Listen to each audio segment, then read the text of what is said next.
Hello नमस्कार दोस्तों, मैं हरेंद्र कुमार आप सभी का दोस्त। आप सभी को इंजीनियर हरेंद्र क्लासेस में स्वागत करता हूं। जैसा कि दोस्त मेरे पीछे आज देख रहे हैं कि पित्ताशय क्या लिखा है बाबू, पित्ताशय। इसको इंग्लिश में बात करें तो गॉल ब्लैडर कहते हैं, गॉल ब्लैडर कहते हैं। और सर गॉल ब्लैडर जो है ना, यानी पित्ताशय, पित्ताशय का बाबू काम क्या है? तो सबसे पहले इस फिगर को स्टडी करते हैं कि इस फिगर में कहाँ कहाँ क्या होता है। देखो बाबू, ये हो गया आहार नाल। क्या हो गया? आहार नाल, जो कि ग्रास नाली जिसको आप कहते हैं, ग्रास नाली। ये ग्रास नाली से क्या हो गया कि हमारा भोजन आया, भोजन आया। और कहाँ पर बाबू इंटर किया, यानी प्रवेश कहाँ पर किया? आमाशय में। आमाशय के मतलब पेट में सर, इसको इंग्लिश में स्टोमिक कहते हैं। अगर यहाँ पर सर पेट में हमारा क्या आ गया, भोजन आ गया, आहार आ गया, इसके बाद में क्या होता है कि यह धीरे धीरे होते हुए आ जाता है कहाँ पर बाबू? तो छोटी आंत में। कहाँ पर? छोटी आंत में। कोई दिक्कत है? यानी आमाशय से कहाँ जाता है बाबू? छोटी आंत में। तो ध्यान से देखो, ये हो गया यकृत, और यकृत के जस्ट नीचे होता है पित्ताशय। यकृत के जस्ट नीचे क्या होता है बाबू? पित्ताशय होता है। और जस्ट देखो, पित्ताशय के जस्ट पैरेलल में इस साइड, अपोजिट साइड अग्नाशय होता है। अग्नाशय क्या है बाबू? तो अग्नाशय एक मिश्रित ग्रंथि है। अग्नाशय क्या है? एक मिक्स्ड ग्लैंड है, अर्थात सर मिश्रित ग्रंथि है। कौन सा? अग्नाशय। ठीक। उसके बाद ऐसे करके ये देखो ऐसे हो जाता है, और यहाँ पर विली होता है। कौन कौन सा? विली होता है। और फिर रेक्टम के माध्यम से बाहर आ जाता है, एग्जस्ट कर जाता है। समझ में आ रहा है? यानी ये मेरा आहार नाल का सिस्टम जो है, यानी कहाँ पर यकृत होता है। तो आज हम लोग पित्ताशय के बारे में डिस्कस कर रहे हैं अभी कि सर पित्ताशय। तो देखो पित्ताशय कहाँ रहता है बाबू? तो पित्ताशय यकृत के नीचे रहता है, यकृत के नीचे रहता है, यकृत के नीचे रहता है। अब ध्यान से देखना बाबू, पित्ताशय का क्या काम है? तो पित्ताशय जो है ना बाबू, यह पित्त को स्रावित करता है। पित्त को स्रावित करता है। पित्त को क्या करता है कि स्टोर करता है, यानी संग्रहित करता है। यह पित्त को क्या करता है बाबू? संग्रहित करता है। जबकि पित्त का स्राव कहाँ से होता है? यकृत से। अगर दोस्तों अगर पिछला वीडियो नहीं देखे हैं तो इससे जस्ट पीछे वाला वीडियो जरूर आप देखिएगा, उसमें यकृत हम पढ़ा चुके हैं। यकृत में क्या होता है, ठीक है, ध्यान से देखना, इधर ही संग्रहित, ठीक है, यानी यह पित्त को संग्रहित करता है। यानी पित्त मेरा स्टोर कहाँ होता है बाबू? तो पित्ताशय में। जैसे यकृत से पित्त निकलेगा ना, तो कहाँ पर? पित्ताशय में आकर स्टोर होगा, पित्ताशय में आकर स्टोर होता है। तो कई बार पेपर में पूछा है, ठीक ना कैमरा मास्टर? चलिए दोस्त देखिए, तो यह पित्त को संग्रहित करता है कौन? तो पित्ताशय। अब सर पित्त को संग्रहित करता है तो पित्त का क्या कार्य है? पित्त क्या करता है? ठीक है, तो ध्यान से देखना बाबू, पित्त क्या करता है कि भोजन में उपस्थित जो वसा है ना, उसको तोड़ देता है। भोजन में उपस्थित वसा को तोड़ देता है। ठीक है, पित्त का कार्य क्या है बाबू? पित्त का कार्य भोजन, भोजन में उपस्थित, भोजन में उपस्थित वसा को तोड़ता है, तोड़ देता है, तोड़ देता है। जिसे क्या कहते हैं बाबू? जिसे इमल्सीकरण, इमल्सीकरण, या इसी को पायसीकरण कहते हैं। क्या कहते हैं? पायसीकरण, पायसीकरण कहा जाता है, पायसीकरण कहा जाता है। ठीक है, यानी अगर कहे बाबू कि पित्त का क्या काम है, तो पित्त भोजन में उपस्थित वसा को तोड़ता है, यानी ब्रेक करता है, उसको तोड़कर ब्रेक डाउन करके और उसको क्या करता है कि तोड़ देता है। इसी प्रक्रिया को हम कहते हैं पायसीकरण। और सर क्या करता है? तो पित्त क्षारीय होता है। पित्त क्या होता है बाबू? क्षारीय होता है। कई बार क्वेश्चन पूछता है कि बाइल जो जूस होता है बाबू, कौन जूस? बाइल जूस, वो बताओ क्षारीय होता है कि अम्लीय?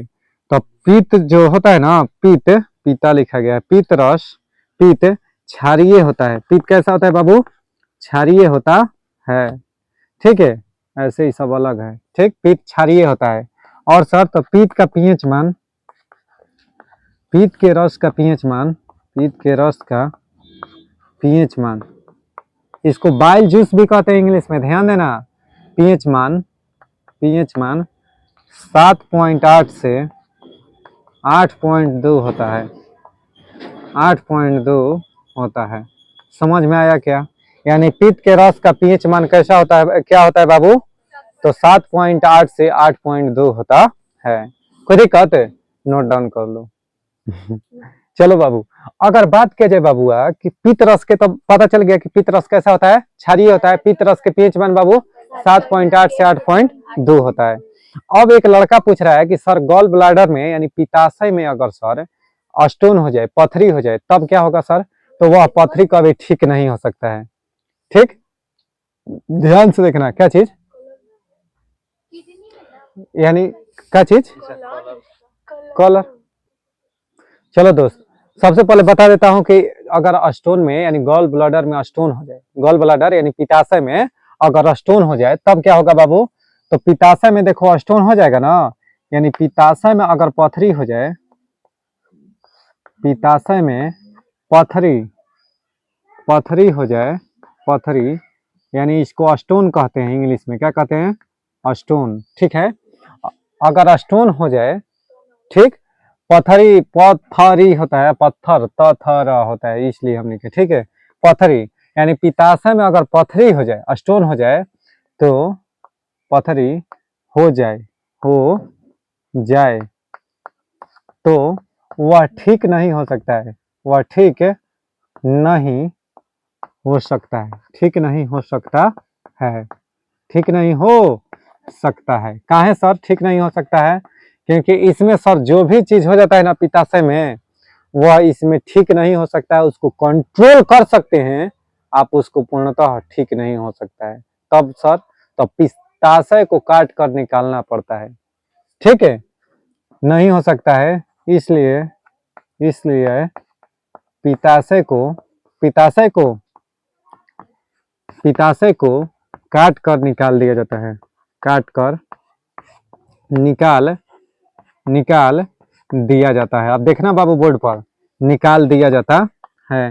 अगर मान लो किसी के पित्ताशय में यानी गॉल ब्लैडर में अगर पथरी हो जाए, तो देखना यहीं से क्या करेगा ना, कि यहीं से इसको काट कर, ये पित्ताशय है ना, यहीं से इसको काट कर निकाल देगा। यकृत को, ये जो नस है, इसको डायरेक्ट कनेक्ट कर देगा। अब किससे?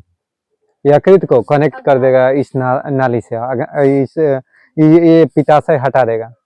समझ में आ गया ना? तो अब तुम्हारा सर क्या होगा कि जैसे इसमें से पित्त तो बनबे करेगा, पित्त का निर्माण कहाँ होता है? यकृत में।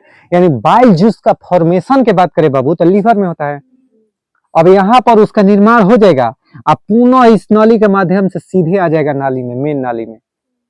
पहले क्या होता था सर? तो पहले पित्ताशय में आकर यहाँ से निकलता था ना, तो पित्ताशय में आकर स्टोर हो जाता था। और क्या करता था सर? तो यह जो छोटी आंत में जब भोजन आता था ना, तो उसमें जो वसा रहता था, उस वसा को इमल्सिफाई करता था, यानी पायशीकरण करता था, उसमें वसा को तोड़ता था। कौन? पित्ताशय नहीं, पित्त रस यानी बाइल जूस उसको तोड़ता था। अब क्या होगा कि तुम्हारा उसको तोड़ने वाला कोई रहेगा नहीं, वो डायरेक्ट भोजन के माध्यम से चलेगा। तो अब सर अगर मान लो इसको काट कर अगर निकाल दिया जाएगा, तब क्या होगा सर?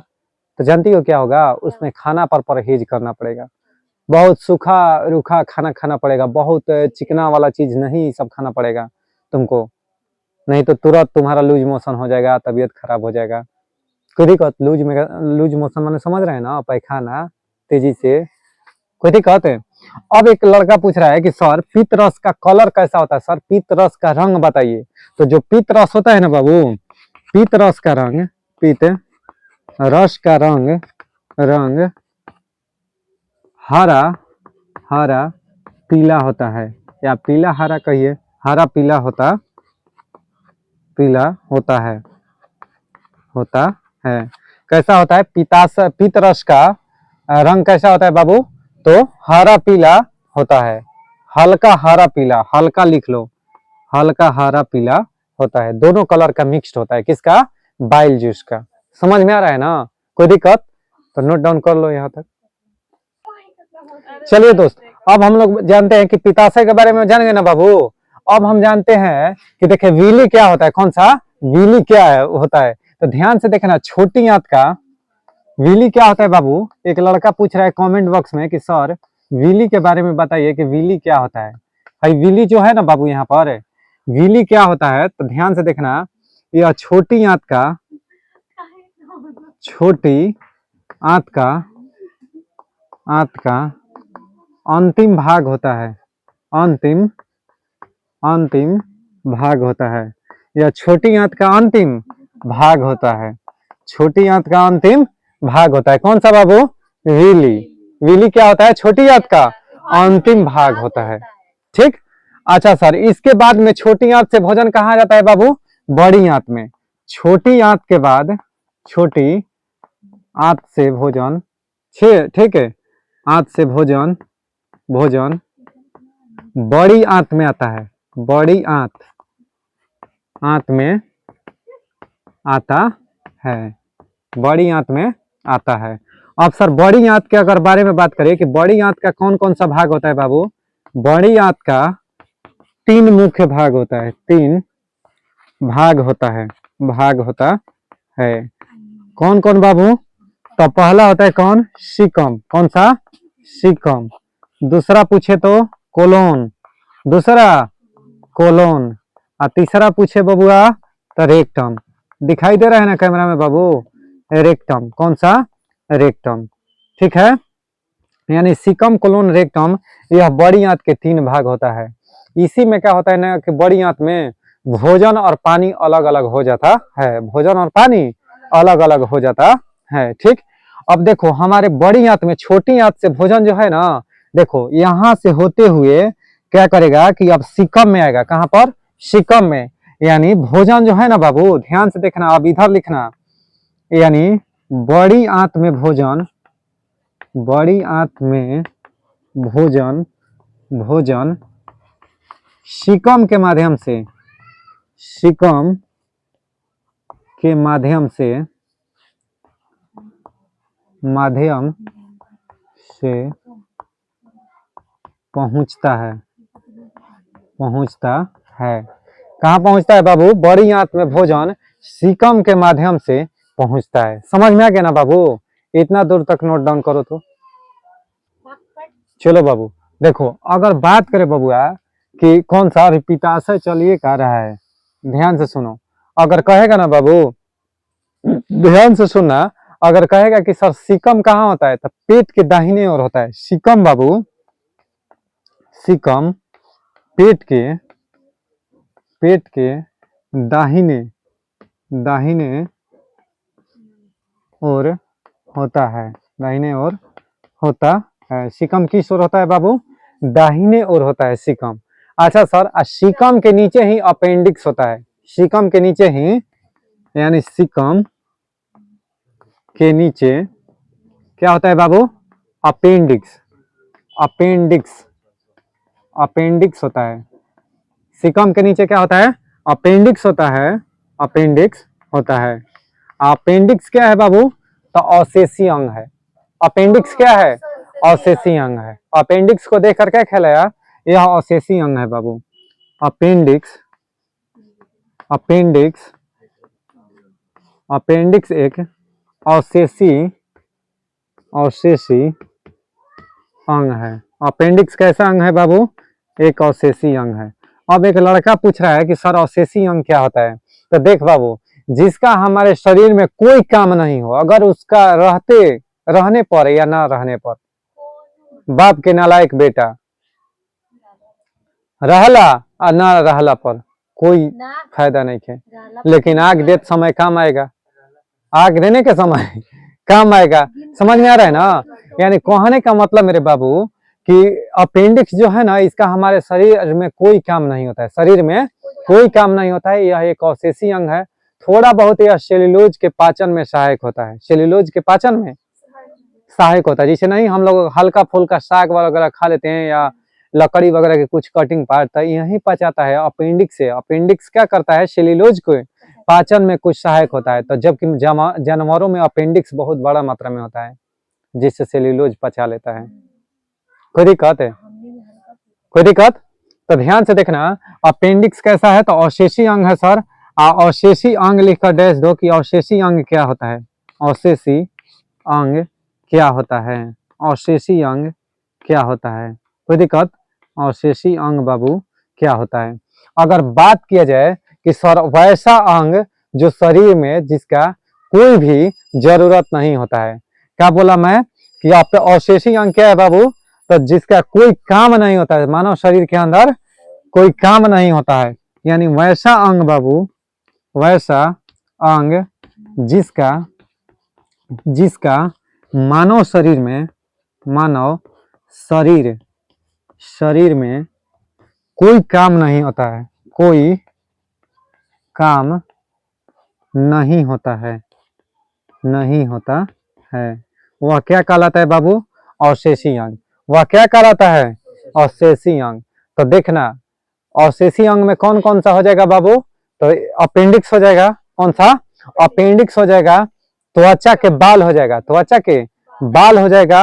और क्या हो जाएगा सर? कान के जो पीला होता है ना, पिन्ना कान में, यानी हई वाला जो पार्ट होता है ना, हई, अगर खानावा हाँ काटियो लीजिएगा ना आज चाकू से जाकर घरे इसको दोस्त, तो आपको कोई इफेक्ट नहीं पड़ेगा, सुनाई उतने देगा, समझ रहे हैं ना? इसको कानावा काट के आप देखिएगा, कोई प्रभाव नहीं पड़ेगा। आप अभी चाकू उठा के कानावा काट के देखिए, ठीक है, तो आपको कोई इफेक्ट नहीं पड़ेगा, खाली खून गिरेगा, ठीक है। यानी अवशेषी अंग क्या होता है? तो वैसा अंग जिसका मानव शरीर में कोई काम नहीं होता है, उसे क्या कहते हैं? अवशेषी अंग कहते हैं। जैसे जैसे अपेंडिक्स, अपेंडिक्स, ठीक, त्वचा के बाल, त्वचा के बाल, त्वचा के बाल, ये सब क्या है बाबू? अवशेषी अंग है। थर्ड मोलर, थर्ड थर्ड बाबूआ मोलर, यानी मोलर में के तीसरा जो दांत होता है ना, वह थर्ड पिन्ना, पिन्ना, कर्णपल, कर्णपल कान में होता है बाबूआ, कर्णपल, ये सब क्या है? अवशेषी अंग है। चलो बाबू देखो बाबू, अब रेक्टम के माध्यम से, क्या बोला मैं? रेक्टम के माध्यम से, रेक्टम के माध्यम से, माध्यम से मल बाहर निकल जाता है, मल बाहर निकल जाता है, निकल जाता है। सिकम कोलोन रेक्टम होता है ना बाबू बड़ी आंत में, तब सिकम कोलोन रेक्टम, सिकम में छोटी आंत से बड़ी आंत में प्रवेश किया और रेक्टम के माध्यम से फिर बाहर एग्जस्ट, समझ में आ रहा है ना? यानी लैट्रिन में अब बाहर आ गया, ठीक है, रेक्टम के माध्यम से। किसके माध्यम से? रेक्टम के माध्यम से। अब सर एक लड़का पूछ रहा है कि सर भोजन जो है, यानी पाचन की क्रिया कैसी प्रक्रिया है? तो जल अपघटन प्रक्रिया है। पाचन की क्रिया कैसी है बाबू? पाचन की क्रिया, पाचन की क्रिया जल अपघटन, जल अपघटन की क्रिया है, प्रक्रिया है, लिख लो, प्रक्रिया, प्रक्रिया है, ठीक। अब देखो मानव जो पाचन माना, मानव शरीर में पाचन, मानव शरीर में पाचन की संपूर्ण क्रिया 5 अवस्थाओं में पूरा होती है। कितनी अवस्था में बाबू? 5 अवस्थाओं में। यानी मानव शरीर में, मानव शरीर में पाचन क्रिया, क्रिया 5 अवस्थाओं, 5 अवस्थाओं में पूर्ण होता है, पूर्ण होता है, 5 अवस्थाओं में पूर्ण होता है। पहला कौन बाबू? पहला अगर बात किया जाए तो अंतर्ग्रहण। पहला अंतर्ग्रहण, अंतर्ग्रहण माने समझ रही है क्या? अंतर्ग्रहण, अंतर्ग्रहण को अगर इंजेक्शन कहते हैं, क्या कहते हैं इंग्लिश में? इंजेक्शन बाबू, क्या कहते हैं?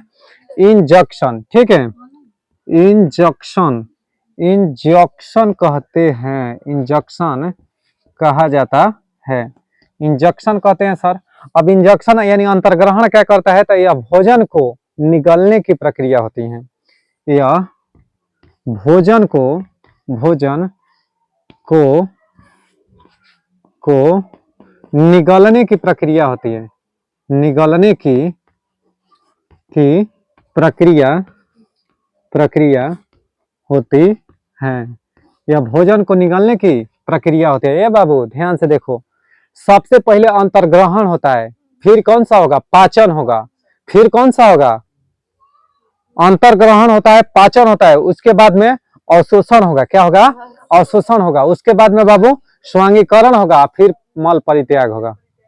मल परित्याग होगा, यानी मल परित्याग कहने का मतलब बाबू डिफेक्शन क्या हो जाएगा, बाहर निकल जाएगा।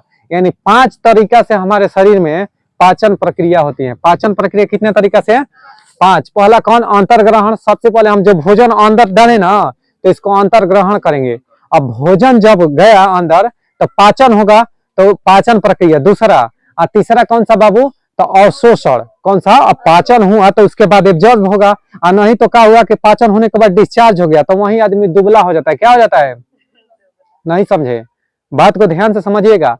जैसे भोजन किए तुरंत मैदान लग गया, तो समझिए कि आपका शरीर कभी मोटाएगा नहीं, कोई दिक्कत है। यानी जो ही खाना खाएं और लैट्रिन में इन किए, तो इसका मतलब कि आपका जो डाइजेशन सिस्टम है वह कमजोर है।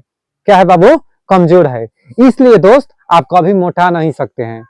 समझ में आ रहा है ना, कितना मन विचार अपने में कर रहा है, कर रही है कि अरे दादा हमारो ऐसा सिस्टम होता है। समझ में आ गया, तो सब कभी मोटाएगी नहीं। समझ में आ रहा है ना, यानी अंतर्ग्रहण करेगी, उसके बाद में पाचन होगा, पाचन के बाद अवशोषण, यानी उसको 6 घंटा 8 घंटा आपके शरीर में रहेगा, तब जाके उनका होगा अवशोषण होगा, उसको कहेंगे अवशोषण। अश्वांगीकरण करने का मतलब बाबू, जब भोजन अवशोषण होगा तो उससे क्या होगा, पोषक तत्व ऑब्जर्व करेगा, यानी चूसेगा, उससे पोषण तत्व निकाल लेगा, और तब निकाल के तब मल परित्याग से बाहर कर देगा, लैट्रिन। समझ में आ रहा है ना, ठीक है, आप लोग समझदार हैं दोस्त। ठीक है, अंतर्ग्रहण या भोजन को निगलने की प्रक्रिया को क्या कहते हैं बाबू, निगलने की प्रक्रिया होता है।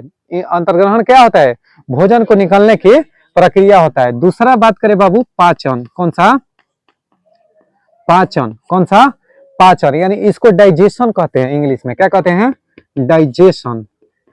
डाइजेशन कहते हैं, यानी यह भोजन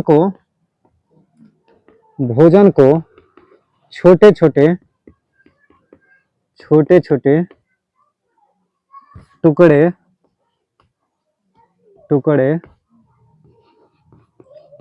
करने की प्रक्रिया है। यह भोजन को छोटे छोटे टुकड़े करने की क्या है, प्रक्रिया है। कोई दिक्कत है। अगला बात करें कि अवशोषण। कौन सा बाबू, अवशोषण। अवशोषण, इसको अगर इंग्लिश में बात करें तो एब्जॉर्शन होता है। क्या चीज, एब्जॉर्शन। ABSOR, absorption. एब्जॉर्शन यानी कहने का मतलब है कि अवशोषण क्या होता है, तो जब क्या होता है अवशोषण में ना दोस्त, कि पचे हुए भोज्य पदार्थों को कोशिकाएं जब सूख लेती हैं, पचे हुए भोज्य पदार्थ को, पचे हुए भोज्य पदार्थ को, भोज्य पदार्थ को, पचे हुए भोज्य पदार्थ को, पचे हुए भोज्य पदार्थ को कोशिकाएं जब अवशोषित कर लेती है तो उसे अवशोषण कहते हैं। अवशोषण क्रिया कहते हैं। उसे कौन सी क्रिया कहते हैं बाबू, अवशोषण क्रिया कहते हैं। कहने का मतलब है बाबू कि जब पचा हुआ भोजन पच गया ना पाचन में, अब पचा हुआ भोजन को जब कोशिकाएं सूख लेती हैं, तो इसी प्रक्रिया को क्या कहते हैं, अवशोषण कहते हैं। कोई दिक्कत है। चलो दोस्त, अब बात करते हैं कौन सा, चौथा, स्वांगीकरण। कौन सा बाबूगा, स्वांगीकरण। स्वांगीकरण को एसिमिलेशन कहते हैं। क्या कहते हैं बाबू, एसिमिलेशन। एसिमिलेशन कहते हैं, एसिमिलेशन। ठीक है, अब स्वांगीकरण को सर एसिमिलेशन, ठीक, एसिमिलेशन कहते हैं। इसमें क्या करता है बाबू, तो पचे हुए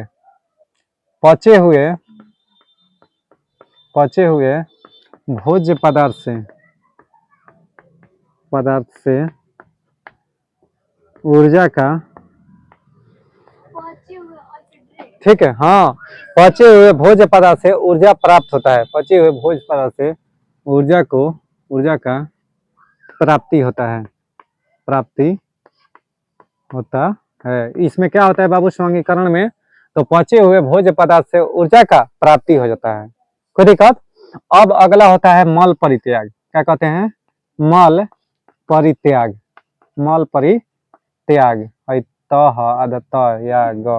ठीक, मल परित्याग। अब मल परित्याग कहते हैं डिफेक्शन। क्या कहते हैं, डिफेक्शन यानी मल परित्याग कहने का मतलब है बाबू डिफेक्शन, यानी पाचन के बाद क्या होता है कि भोज्य पदार्थ बाहर मल द्वार के माध्यम से क्या हो जाता है, बाहर निकल जाता है। यानी पाचन के बाद बचे हुए अवशिष्ट पदार्थ को बाहर निकलने की प्रक्रिया को पाचन के बाद बचे हुए अपशिष्ट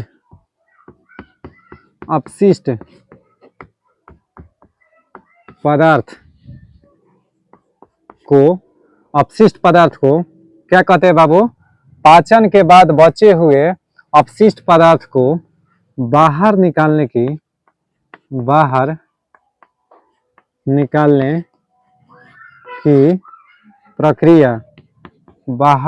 की प्रक्रिया क्या कहलाता है बाबू, मल परित्याग